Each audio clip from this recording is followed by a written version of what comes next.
মার্কিন উপকূলে দেখা দিয়েছে কেয়ামতের মাছ খ্যাত আরফিশ।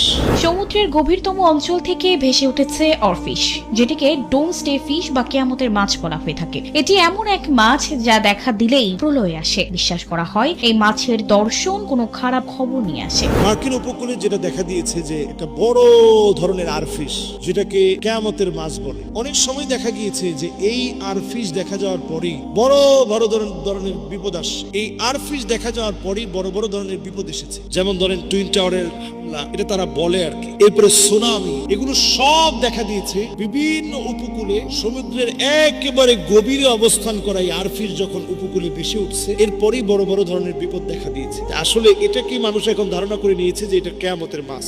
এই আরফিশকে কেয়ামতের মাছ বলে সব ক্ষতির কারণ বলে মনে করা, অথবা মনে করা যে এই মাছটা দেখা দিলেই এরপরে বড় বড় ধরনের বিপদ আসবে, এটা আসলে ঠিক কিনা। এটা চরম একটা